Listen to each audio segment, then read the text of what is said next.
Salut à tous, bienvenue sur Freestyle Fitness, la chaîne vidéo dédiée à l'entraînement sportif et entièrement gratos. Donc je vais vous expliquer quelques petites variations aujourd'hui pour travailler les abdos avec le Swiss Ball.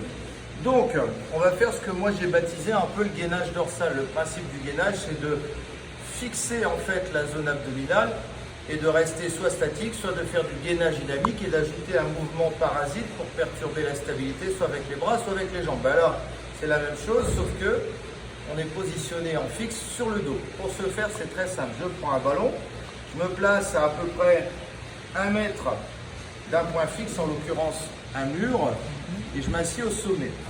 J'avance mes petits petons, à peu près largeur bassin, jusqu'à ce que je sois calé. Maintenant ici, regardez bien, c'est là où c'est important. Je rentre le ventre, je serre les abdos et je vais venir déposer toutes mes vertèbres lombaires sur le ballon jusqu'à ce que j'arrive au niveau de la charnière dorso-lombaire. Et là, je sens déjà la contraction. Si déjà arrivé ici, tu sens que c'est trop compliqué, que tu arrives déjà là à ne pas tenir, c'est très simple. Je rapproche un pied, je recule le ballon pour m'asseoir un peu plus bas. L'appui va venir un peu plus haut sur la colonne vertébrale et ça va devenir plus facile. D'accord?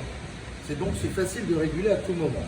Donc là, je viens de fixer ma position de départ. On va travailler sur des séries longues, on est sur de l'endurance. Moi, je vous l'ai déjà dit, les abdos, soit vous intercalez ça pendant vos récupérations sur les autres groupes musculaires, pendant la minute 30 ou les 3 minutes, au lieu d'aller sur ton smartphone et faire de la merde, tu vas faire des abdos, parce que les abdos, c'est la vie. Ou alors, tu vas te faire un petit circuit où tu vas coupler 3, 4, 5, 6 exercices et pendant 10 minutes, tu vas t'acharner à ne travailler que ça. Parce qu'encore une fois, c'est des muscles endurants, il faut les travailler sur la durée.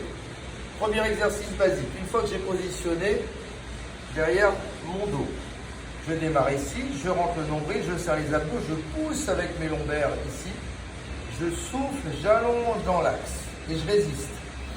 J'inspire, je ramène.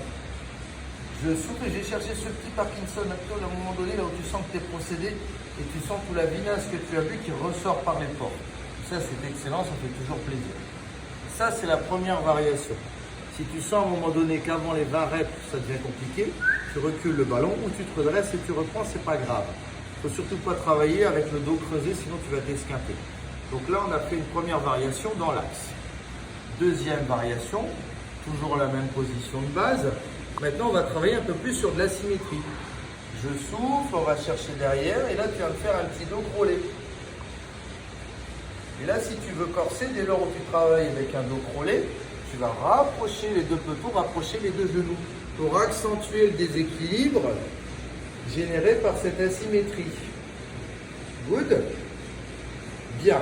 Maintenant, je te donne encore une autre variation où là, cette fois-ci, c'est intéressant parce qu'on va travailler les grands bras, les obliques, mais en même temps de travailler le tonus au niveau de la taille, c'est qu'on va travailler aussi cette mobilité lombaire. Là, c'est un peu plus technique, il ne faut pas le faire au début. Je me cale, je viens mettre les deux mains derrière la tête. Je vais tourner. Donc, j'ai le bassin à New York, la tête à Boston. Je tourne à fond et tu remarqueras que je tourne, mais je ne me laisse pas redescendre, je résiste. D'accord? Et une fois que je sens que j'arrive au bout, bim, je viens chercher l'extension, aller effleurer le sol.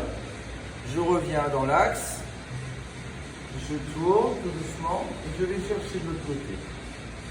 Je ramène et ainsi de suite. Alors là, pareil, essaye de faire tes 20 reps dans la mesure du possible. Si c'est trop dur, tu te redresses entre deux. Ok?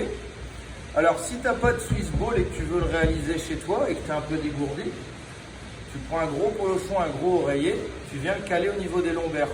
Et tu auras le même résultat. Simplement, l'idée, c'est que tu mettes toujours en porte-à-faux, c'est-à-dire dans le vide, la cage thoracique. Si c'est avec un polochon ou un coussin, plus il va être bas, plus ça va être dur. Plus il va être haut, plus ça va être facile. Voilà jeunes gens, c'est tout pour cette vidéo. Je vous donne rendez-vous très bientôt sur la chaîne Freestyle Fitness. Ciao!